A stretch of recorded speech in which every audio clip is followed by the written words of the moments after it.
झारखंड में जेपीएससी और जेएसएससी परीक्षा को लेकर छात्रों का आंदोलन लगातार तेज होता जा रहा है। इसी बीच एक बड़ी खबर सामने आई है।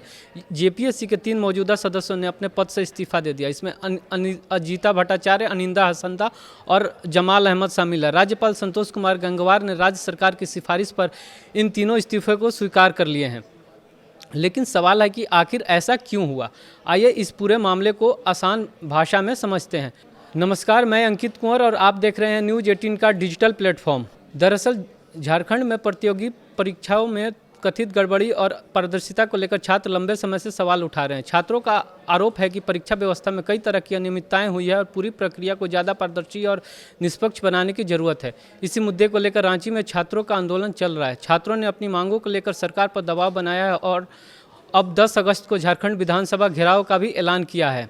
जेपीएससी के 3 सदस्यों ने इस्तीफा क्यों दिया, ये समझते हैं। जेपीएससी परीक्षा में कथित अनियमितताओं की जांच सीआईडी कर रही है। इसी बीच सीआईडी ने जेपीएससी के 3 मौजूदा सदस्यों की पूछताछ के लिए नोटिस भेजा था। अनिंदा भट्टाचार्य को 10 अगस्त, अनिंदा हसंदा को 12 और जमाल अहमद को 14 अगस्त को पेश होने के लिए कहा गया था। इसके बाद तीनों सदस्यों ने राज्यपाल को अपना इस्तीफा भेज दिया है। राज्य सरकार की सिफारिश के बाद राज्यपाल ने इन इस्तीफों को स्वीकार कर लिया है। सीआईडी किस मामले की जाँच कर रही है?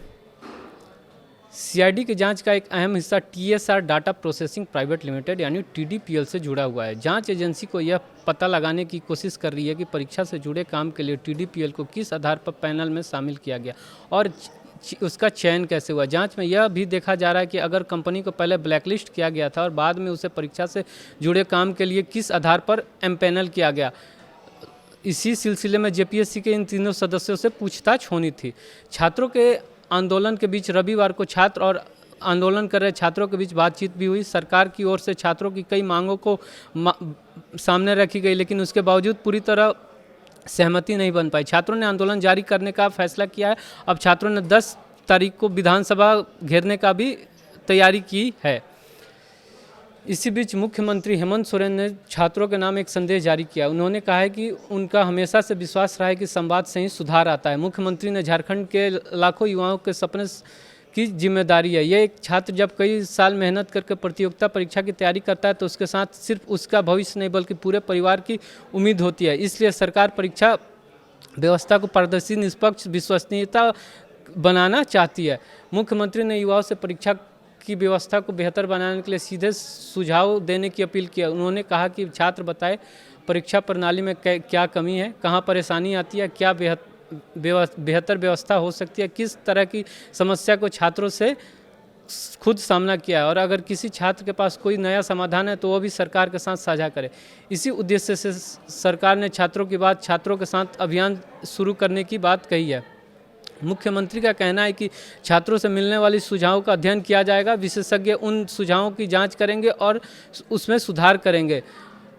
उन्हें लागू करने की कोशिश की जाएगी। सरकार परीक्षा व्यवस्था को ज़्यादा पारदर्शी, तकनीक सक्षम, सुरक्षित और जवाबदेह बनाना चाहती है।